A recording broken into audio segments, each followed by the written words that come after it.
모유수유? 쫄지 마세요. 저 조정숙이 여러분의 모유수유를 도와드리겠습니다.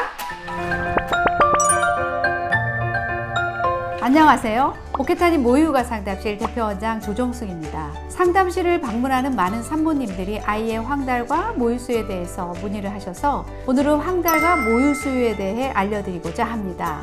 신생아 황달은 생후 1주 이내에 만사가의 경우에는 약 60%, 미숙아는 약 80%에서 관찰되는 흔한 질환으로 혈액 속에 빌리루빈이라는 색소가 과도하게 축적되어서 생기는 것인데요. 피부와 눈의 흰자가 노란색을 띠게 되는데 대부분 시간이 경과하면 좋아집니다. 그러나 경우에 따라서는 신경계에 손상을 일으키는 핵황달로 갈 수가 있습니다. 핵황달일 경우에 때를 놓치지 말고 입원해서 치료를 받으셔야 합니다. 첫 번째 병리적 황달, 생후 1일째에 나타나는 황달이죠. 일반적으로 신생아 황달이라고 합니다.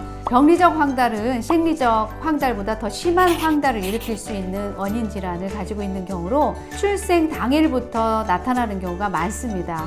혈액 내 빌리루빈 수치가 15mg 이상인 경우가 대부분으로 합병증을 일으키기 쉽습니다. 심한 경우에는 뇌신경계에 손상을 일으킬 수 있어서 즉시 병원을 방문해서 소아과 전문의의 진료를 받고 적절한 치료를 받아야 합니다.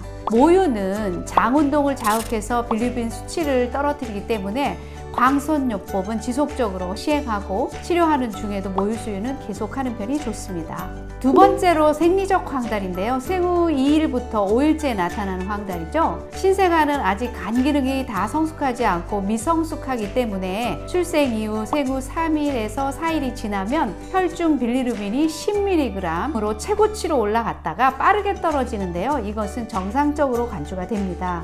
조산아의 경우 황달이 더 오래가고 더 혈중 빌리루빈 수치가 많이 올라가기도 합니다. 모유를 먹이면 태변이 효과적으로 배출되어서 빌리루빈이 재흡수되는 양이 줄어들기 때문에 증상은 좋아집니다. 따라서 생리적 황달은 신생아에게 자주 젖을 물려서 아기가 모유를 충분히 먹일 수 있도록 해야 합니다.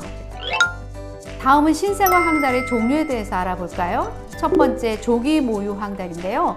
조기 모유 황달의 경우에는 대개 생후 1주 이내에 혈청 빌리루빈 농도가 12mg 이상 증가하는 것으로 모유를 먹는 아기는 분유를 먹는 아기에 비해서 신생아 황달이 잘 생깁니다. 이것은 모유수유가 충분하지 않아서 생긴 탈수이기 때문에 되도록 빨리 모유수유를 시작하는 게 좋습니다. 하루에 10번 이상 수유하면 밤중 수유도 계속하는 것이 조기 모유 황달을 낮추는 데 도움이 되고요. 모유수유하는 아기의 2%에서는 생후 1주 이후에도 황달이 지속되어서 빌리루빈 농도가 10에서 30mg까지 올라가기도 하는데 이것은 후기 모유 황달이라고 합니다.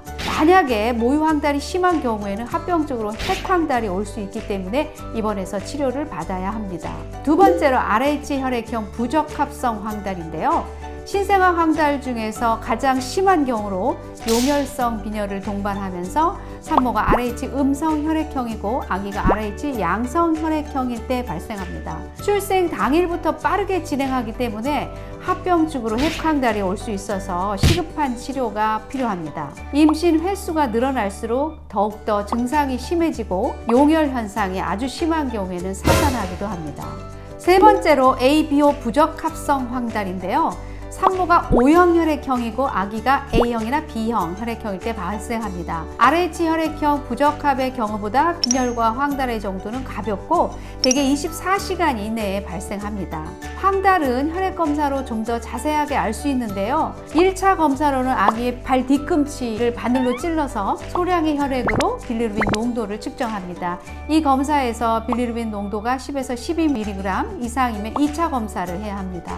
황달 치료를 보면 첫 번째 광선요법이 있는데요. 피부에 축적된 빌리루빈에 빛을 쬐면 빌리루빈 형태가 변해서 간에서 담즙으로 신장에서 소변으로 배설하기가 쉬워집니다. 그러면 혈액 내 빌리루빈 농도가 감소하면서 황달이 호전되죠. 연구에 의하면 푸른빛을 띠는 형광등을 이용하는 것이 가장 효과적이라고 합니다. 광선요법은 지속적으로 시행해야 하고 피부 노출을 극대화하고 부작용을 줄이기 위해서는 아기 옷을 벗기고 자세를 자주 바꿔주고요. 아기 눈에 강한 빛이 노출되면 망막 손상을 입을 수가 있죠.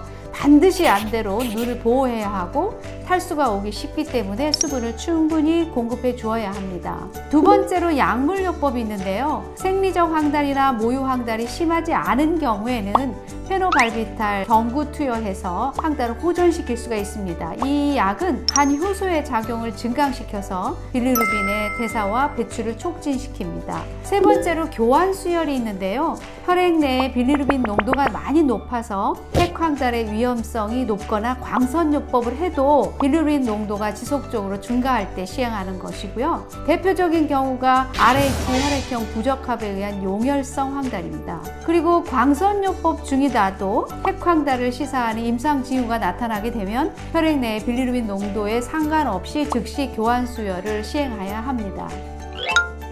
황달의 합병증으로는요, 첫 번째 핵황달이에요. 심한 신생아 황달에서 혈액 내에 빌리루빈 농도가 과도하게 증가하면서 신생아의 미숙한 혈액에서 뇌 장벽을 통해서 뇌의 일부 조직에 빌리루빈이 침착해서 노랗게 물들이고 신경 손상을 입히게 되는데 이것을 핵황달이라고 합니다.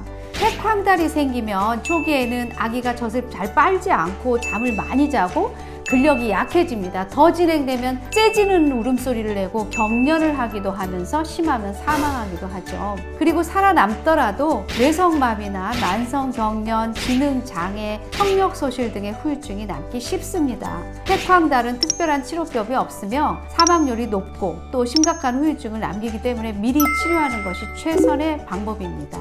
두 번째로 청동색 아기 증후군인데요. 직접 빌리루빈이 증가되어 있거나 담간 폐쇄증이 있는 아기를 광선요법으로 치료하면 아기 피부가 청동색으로 변하기 쉬운데 이것을 청동색 아기 증후군이라고 부릅니다. 하지만 피부 변색은 시간이 지나면서 서서히 좋아지니까 걱정하지 마시고요. 오늘은 황달과 모유수유에 대해서 말씀드렸습니다.